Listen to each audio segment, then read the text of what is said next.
Hey everybody, this is John for MTG Nexus doing a previously recorded testing session.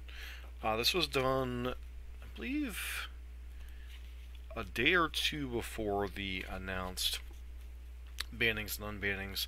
This was kind of done under the presumption that Hogaak would be getting banned. That was about it.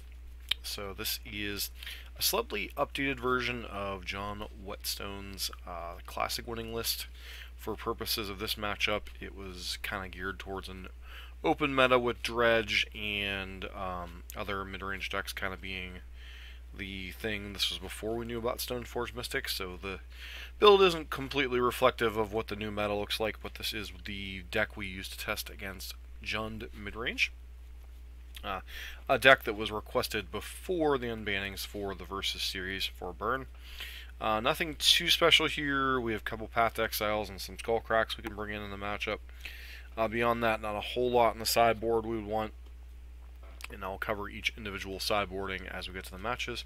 As a friendly reminder, if you're new to the channel, please consider subscribing, giving us a thumbs up, leaving a constructive comment down below, as we aim to become the most informative lightning bolt based channel for YouTube for Modern. Hey everybody, we're back for the Jund deck tech, the deck we're going to be facing off against with the Burn deck here. This version is a little bit different than maybe we'll see nowadays with Stoneforge Mystic, but you know, Jund, I think the main tools are kind of in place. Some of them are running 6, some of them are Liliana Veil, Tarmogoyf, Scavenging Oozes, Bloodbraid Elves. One notable thing missing from these lists of recent note, even before Stoneforge Mystic unbanning, with the inclusion of Renin 6, was Dark Confidant, a card they would not like to deploy against Burn in most cases. It was a huge liability for Jund in the matchup. Renin 6, it's not really a liability, but it's not really something Burn terribly cares about. Oftentimes it gets boarded out against Burn, because the plus isn't too terribly relevant other than making sure you hit like land drops 3, 4, and 5. The minus obviously doesn't kill much in Burn unless they still happen to be running something like Grim Lavamancer.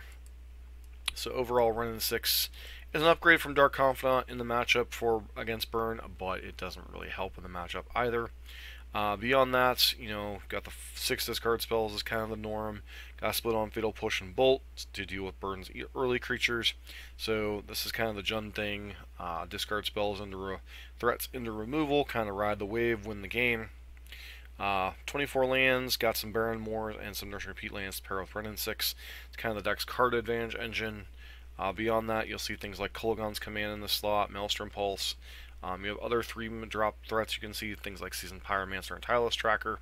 Lots of card advantage engines in this deck, but primarily the main things we're worried about from the Burn side are things like Tarmogoyf, Scavenging Ooze, Liliana the Veil, and to a lesser extent, Bloodbraid Elf in their hitting relevant things. Things out of the sideboard that are relevant in this style of matchup, things like Collective Brutality. Obviously, this is kind of like their go-to card against us. Some also see Weather the Storm. Some lists play Weather the Storm. I think that's when you really want to beat Burn out of the Jund side. Plague Engineer, this is a card that was a huge addition to any of the Black-Green X decks. Does usually come in against us in some numbers.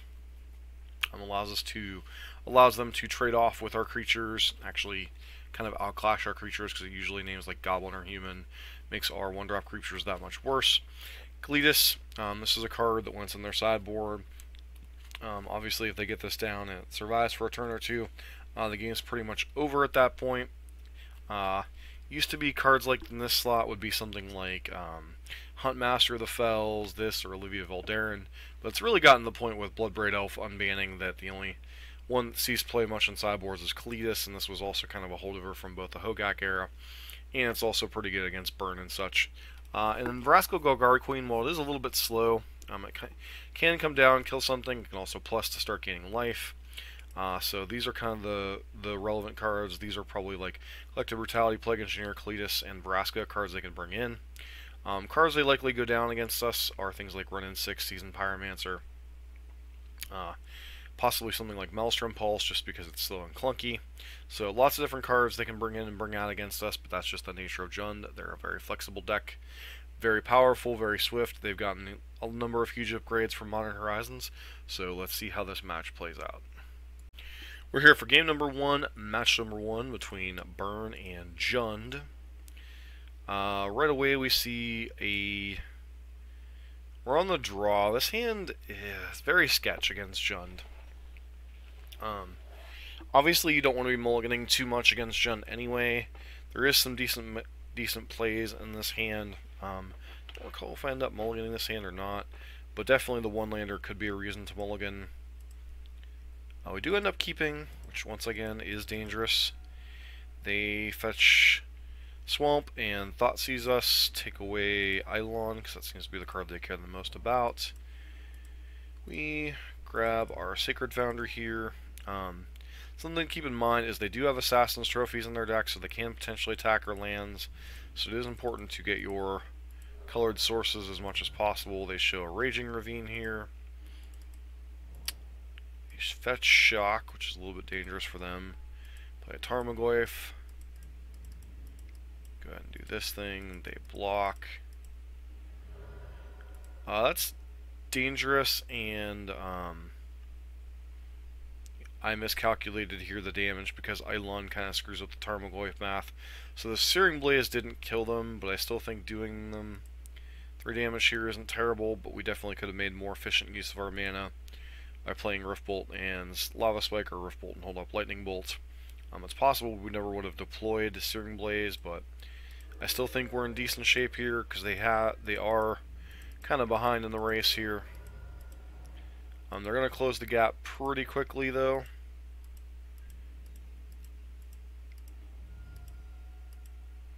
It's like they bolt us and cycle Baron more. Put us to 2. There's another Tarmogoyf. Looks like they don't have the final bolt to close out the game, so we're going to get to be able to kill them here before they can untap and kill us. That last fetch Shock might have been dangerous. They didn't look like they deployed any red spells that we would have cared about before that bolt. So maybe it was correct for them to have gotten a Forest, and that would have saved them 2 life, but we still would have killed them with a Lava Spike here. So, still a slight misplay with the Searing Blaze. Something to be mindful of whether that combination was actually going to kill the Goyf or not. Turns out it wasn't, so maybe it would have just been correct to leave the Goblin Guide back on defense and not give them another hit at a land. Anyways, let's take a look at game number 2. We're back for game number 2, taking a look at the sideboarding. I boarded out the 4 copies of Searing Blaze and one of the Eidolons on the draw. Brought in the 3 Path to Exile and the 2 Skullcrack. Searing Blaze often can't kill the creatures we want to kill in the matchup, which are primarily Tarmogoyf and Scavenging Ooze. And Eidolon can be a liability, especially on the draw, if they can go another one of those Inquisition into Tarmogoyf draws. Eidolon can get outclassed, and as our life total is getting pressured, the card can be much worse. Path to Exile can help clear out their threats, and also Skullcrack helps to prevent their life gains, but things like Collective Brutality and stuff can potentially hold it up to keep them from gaining life in key situations. So we have an obviously absurd hand unless they have Maelstrom Pulse. I don't think I've ever seen quad Goblin Guides, but, you know. They see Bloodbraid Elf. Speaking of, this looks like Collective Brutality. Our hand must be pretty good because they're only choosing to -2/-2 and take a spell from our hand. They take Riftbolt, which is interesting. Fetching a basic there may or may not have been correct. With this Sunbaked Canyon, could get a little risky. There's a Tarmogoyf. They play a Plague Engineer named Goblin, which is terrible for us. Play another Goblin. See a Scavenging Ooze, they get to kind of run that block for free.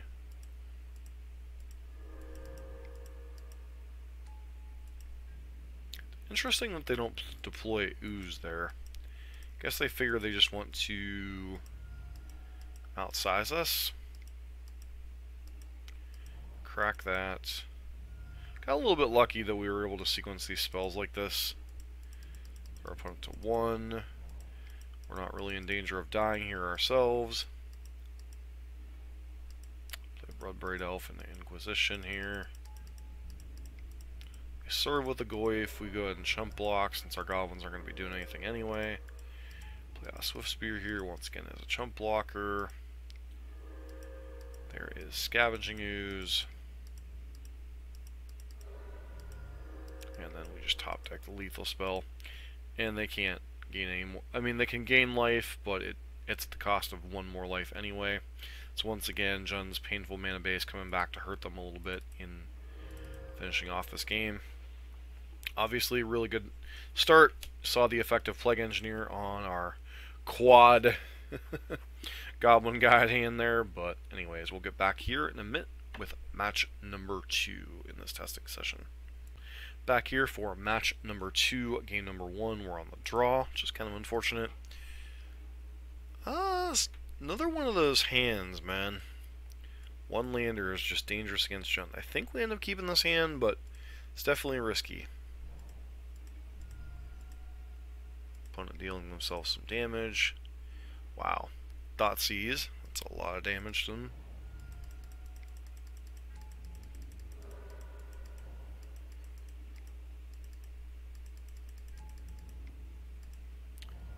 We play out another Swift Spear. They bolt our first one. Going to our third turn here. Go ahead and spike. They have a bolt. Go ahead and spike them. They play Run in 6. We go ahead and Boros Charm them. Run in 6 get back a land and Lightning Helix, untap and Lightning Helix to kill them. So kind of a simplistic game. They did themselves quite a bit of damage off the start, and they did not have a threat to back it up. At least not one that mattered in a timely manner. So that can be one of the dangers of playing Jund, is their hand has to have a good mix in a lot of situations. Sometimes they have the pressure, sometimes they don't. Whereas Burn, you know, Burn is a combination of, do you have, like, you know, the correct mix of lands and spells? Jund is, do you have the right interaction, threat, and answer density? So, a little bit more complicated to play Jund, and sometimes their stuff just doesn't come together. Their mana base is a little bit more painful, being a 3 colors, and obviously can be a little bit clunky with things like Raising Ravine and stuff. And once again, see Run in 6 really not that relevant in the matchup. I mean, it does let them hit additional land drops, but not terribly relevant in the matchup. Let's get back here for game number 2. Alright, we're back here for game number 2, match number 2. We're on the draw this time. This hand's a pretty easy mulligan. We have a 4-lander here. Can't really keep those hands even against Jund. Sunbait Canyon gives you some pause, but this isn't a matchup where this is a particularly good hand. This hand is alright. Do have the problem of only a 1-lander again, but I do think this is a keep, especially since going to 5. Pretty bad against Jund. Get rid of Skewer the Critics because it's probably the hardest card in our hand to consistently turn on. And the fact that we only have the 1 land, we don't want to get stuck with situations where we have a spell we can't cast, especially against a deck that's ticking down with Liliana here. Kind of goes without saying, but you always want to get your damage source in play, especially when you know it's going to connect. There's no removal spell or anything here, so get that in here. Hit us with a Brutality, pitching a land, which is kind of annoying. Actually, they pitched all 3 modes, huh? Cast Collective Brutality. Yeah, they used the triple escalate mode. Took a lightning bolt, took that, and drained us. Once again, we're stuck on lands, so punished for the keep we had. They actually have a threat this time in the form of Tarmogoyf, so it's going to be hard to race. I could have gotten Eidolon down here, but the problem with Eidolon is, once again, when you're behind on board, Eidolon is a distinct liability. And Scavenging Ooze. Kill the Scavenging Ooze here. We're already losing the race pretty badly as it is. And if that stays on the board, they're just going to be able to gain life. So just hold up the double bolts. Once again, this Raging Ravine also represents the ability to kill us. Burn out the Eidolon as a chump blocker. They have a Maelstrom Pulse to destroy it. Puts an additional card in the type in the graveyard. Puts us to 1. We Helix, and then we're just dead to Goyf attack here. So, kind of mulliganed here a little bit. This just kind of shows that sometimes the damage hand just isn't enough to get there. So, something to keep in mind when you're playing Burn is realizing that your mostly spell-based hand is obviously worse, but you can't really mulligan to a creature hand against a deck like Jund anyway. So, anywho, let's move on to game number 3 in this match. So we're on the play in this game. This hand, once again, we got a 4-lander, pretty easy mulligan. This hand, likewise, isn't fantastic, but I think we end up keeping this one. Pitch one of the Scalding Tarns, keep both of the Sunbaked Canyons here to have redraws in the later game, should have come to that. Draw Path to Exile, which isn't terrible, especially when they deploy Goyf here. Just go ahead and Helix. Opponent plays out Liliana, so our hand starts getting pressured here. Opponent goes to attack with the Goyf, we path it. This does buy us some time, but Liliana is a form of pressure. Plays an Inquisition, we Skullcrack in response. We play another Goyf, they take up Liliana. And this is where Jund is really at its best. They're pressuring us from multiple angles. And then they draw a Bloodbraid Elf to really put the pressure on the table with the Tarmogoyf and the Bloodbraid Elf. Crack a land, draw another one, draw yet another land. It just brings the pressure, puts us to 2, and then bolts us to finish off the game. This is kind of Jund at its best. Disruption into, or threat into disruption. These are the kind of hands that's really, really hard for Burn to beat. We had a bit of a clanker of a hand. We mulliganed to 6, had a 3-lander. Didn't draw any creatures to speak of. We did draw a removal spell, but then they had plenty of threats. This is one of those hands that they would have had like a Tarmogoyf and just like a bunch of disruption. We might have been able to get there. But the fact that they were able to land triple Tarmogoyf throughout the game, it's really hard for Burn to overcome that. That's why I advocate boarding in some amount of pass, but you don't want to go too overboard with interacting with your opponent's creatures, especially if they're bigger creatures like this. Sometimes just being able to kill that first one's enough to get you over the hump. In this particular case, it wasn't. So there is some downfall to the strategy that I advocate in this matchup, but a lot of times Jund is going to be more disruption heavy than creatures. After all, they only run even this version's running 12 or 14 creatures. They have like the 4 Goyfs, 3 Scavenging Oozes, 4 Bloodbraid Elves, and 1 Seasoned Pyromancer in the main deck. So, and even after post board, they just bring in a Kalitas. And, they only have a couple man lands in the new setup to maximize run-in 6. So, sometimes eliminating their first threat can buy you 2, 3, 4 turns, which is sometimes all you need. But when they're attacking from the angle of Tarmogoyf and Liliana, that forces you to empty your hand, and it also puts you on pressure on your life total, so they're attacking you for multiple axes. Really hard to win those games unless you have, a really good draw, and our hand was mediocre at best to start the game. But you can't really go in a mulligan to 5 against a deck with discard spells and Lilianas. So, anyways, let's go on to match number 3. Alright, we're back for match number 3, game number 1. Be on the play this time. This hand, once again, the best Burn hands contain a 1 mana creature, especially on the play. This hand doesn't have that, but we do have plays across the board, lands to deploy the spells, so hand's a fairly reasonable keep. Thinning the deck a little bit. It's possible we're supposed to get the Sacred Foundry there, but Jund does pressure your life total back sometimes, so. Of course, now we draw the 1 mana creature. Go ahead and do the Skewer the Critics. You want to sequence Skewer the Critics there since we've already cast Ripple. And Lava Spike can be cast for 1 mana basically at any time. Well, any turn, I should say. Looks like they have the Fatal Push. They in fact do. So, deploys a 4/5 Tarmogoyf. So we go ahead and do that. Deploy the Eidolon here, since while they're ahead on board, we are ahead in the life total race. They have to pay 2 to get rid of it. Once again, Crow's Tarmogoyf, which is relevant so far as damage in 4 to 5, but it really doesn't change the clock anyway. It ticks up Liliana. I misplay there. I should have deployed the Lightning Helix. I think this actually does come back to bite us a little bit here. Deploys run in 6.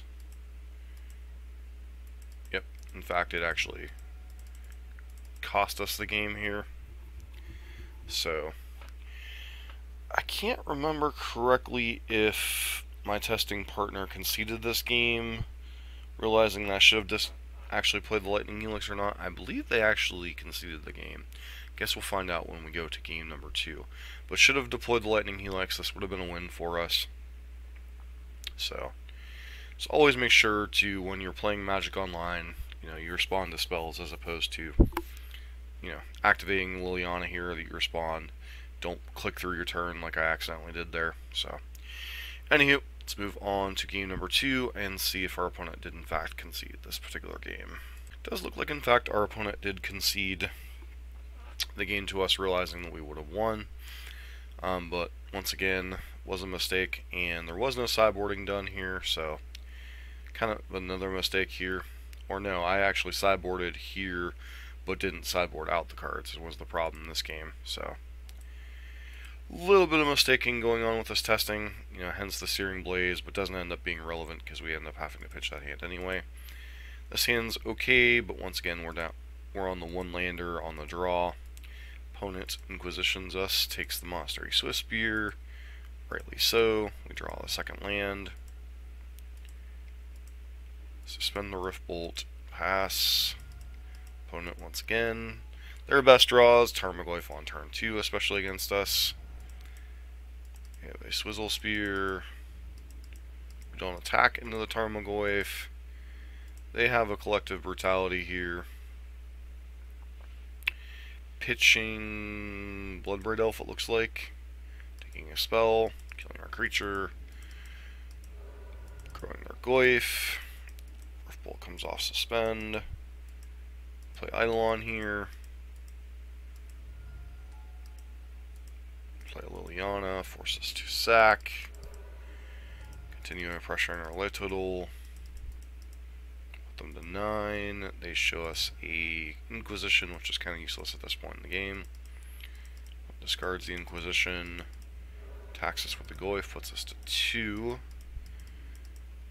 We try to hold up Goblin Guide the block here, but now we're just dead to Tarmogoyf, and opponent does a thing. We actually managed to cast the spell this time, but our opponent goes in and swings and puts us to Exaxes with Tarmogoyf. So, hard to beat the disruption into Tarmogoyf draws, especially when they back it up with a Collective Brutality to take another spell. It ends up being relevant because that was a Lightning Bolt we could have used, or Riftbolt. I forget exactly what they took, but definitely a card we could have used to kill them potentially, especially when we're rolling on 2 lands. But once again, Tarmogoyf pretty much trumps all in this matchup for us.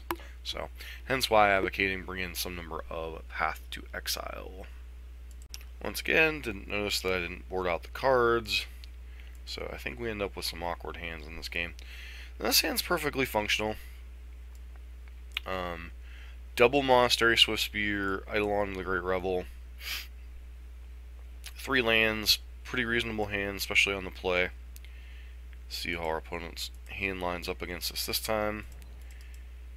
Start pressuring them with Eidolon, or with Swizzle Spears here. They take the Eidolon, which is interesting. We play Swift Spears, attack. Play the Skewer of the Critics post-combat. I could potentially save that for next turn, but there's no guarantee that both of our Swift Spears will be alive anyway. Opponent looks like they're going to Brutality us. They do. This is why Brutality is such a rough card for us. You know, we had one of our better starts here. We're putting them to 8 here, but it still feels like, and they still have no pressure in play, so looks like maybe we have a chance here to play Eidolon. Looks like they're getting ready for a Bloodbraid Elf. They do. They hit Liliana. You know, they're still at 5. Not a ton of pressure yet, but we do draw a land here. Opponent continues to pressure us.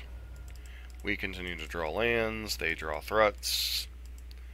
Not good for the home team. Need to draw something like a Lightning Helix here.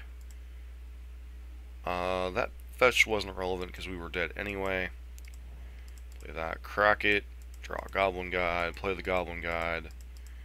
But our opponent has another Bloodbraid Elf. They bolt it, and then they just have lethal on board. So, flood out there. Sometimes that happens as a burn player. We all know that. We all recognize that. We all hate it. And that's even despite having, what, at least 2 Sunbaked Canyons that game. We still flooded out pretty badly. So, you know, this is just a case of Jund disruption. You know, finding and applying some pressure with Bloodbraid Elf, and then, you know, just finding another Bloodbraid Elf and Tarmogoyf here, pressuring us with Liliana. Plus they had Raging Ravine if all else failed here, so they could have sacked this. Even without Bloodbraid Elf, they could have forced us to sack the Goblin Guide, activated Raging Ravine, and then killed us with a combination of Bloodbraid Elf and Raging Ravine. So we were dead multiple ways here. Once again, flooding out, it happens.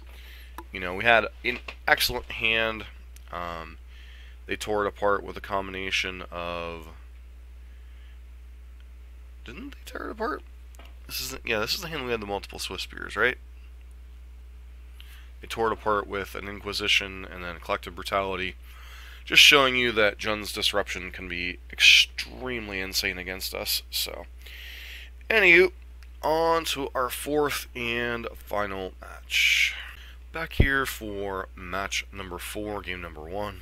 Fortunately, we're on the draw again. Sand, 3 lands, 4 spells.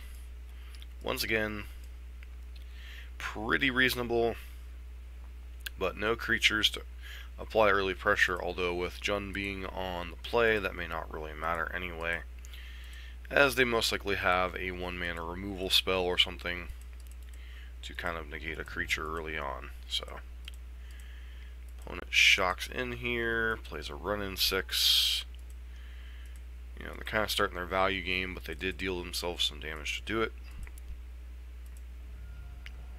It's possible our opponent could have fetched a forest there and then used the Verdant Catacombs to get a swamp, but I guess they just want to get their mana online. We draw an Eidolon, which is kind of nice here. They bolt it. Deploy a Tarmogoyf. They have a nice 5/6 Tarmogoyf, but they've done themselves quite a bit of damage with their lands. Inquisitions us, takes the Boros Charms. They're not just dead to what's going on. Another Tarmogoyf. Lots of pressure in play. We suspend the Riftbolt, put them to 1. And I don't think they can kill us here, so... Scavenging Ooze allows them to gain a life, which isn't relevant. But I don't think there's... Oh yeah, there's actually an Eidolon in the graveyard, but that would actually shrink their glyphs. And getting the 1 life really wouldn't matter when they need to gain 3 life to survive here. So, got a little bit lucky. We drew a good mix of lands and spells, and this kind of shows that, you know, Run-in 6, it's a great value engine. If they would have fetched just basic forest, with that Verdant Catacombs, the first time they would have been at 0, would have been able to gain 1 life and potentially kill us here. So, a slight mistake on our opponent's part, turn 2 fetching the Overgrown Tomb. Maybe they had a Liliana in hand, they just never got a chance to deploy or something. But it's one of the problems, you know, with a 3-color mana base against burn specifically, is sometimes you are going to have to do yourself that extra point or 2 of damage, And that shocking in here ends up being relevant because they do have a scavenging ooze that could have, eaten the Eidolon here to keep themselves alive, and they would have had enough pressure in play to kill us. So, a one turn can come down, window can come down, and it was kind of relevant here. Whenever you're playing against burn, be mindful of how you're fetching your lands. Yes, I know you need to be able to cast your spells, but you also need to be able to not die to burn before you can deploy all your spells. Anyways, let's go on to game number 2. We're back for game number 2. Let's see if sideboarding. Yep, same pattern we've been doing. 4 Searing Blaze and a Eidolon out for 3 Path and 2 Skullcrack. This hand, pretty easy mulligan. 6 lander. Not something we can generally keep. This hand, once again, a lot of one-landers, these testing matchups, but I do think this is a hand we keep. Probably ditch the Skewer the Critics. Nope, ditch Path Exile. Alright. Inquisitions us, takes a bolt. Rightly so, we end up drawing a land anyway. They have a really awkward draw here. Deploy Eidolon. They go Liliana here.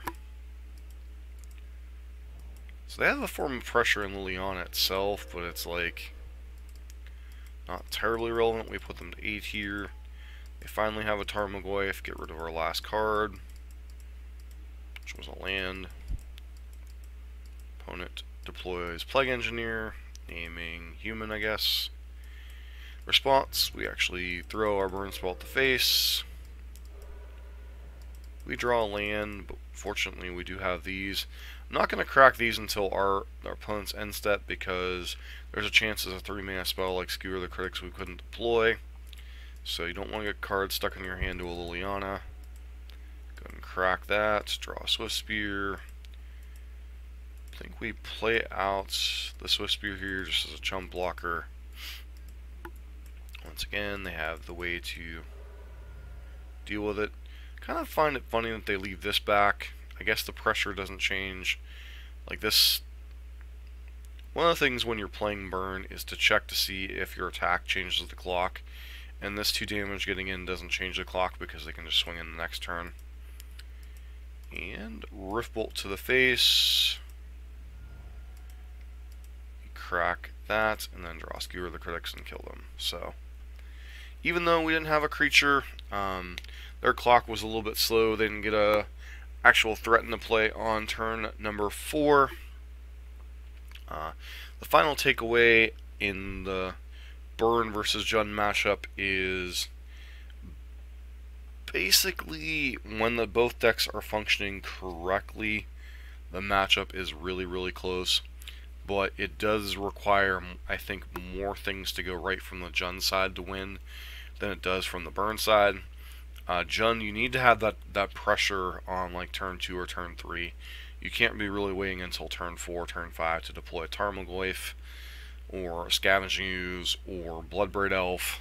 We saw a couple of games where a turn 4 Bloodbraid Elf was the first form of pressure, but a lot of those games that the Burn side lost end up like Burn flooding, or just had their hand really picked apart.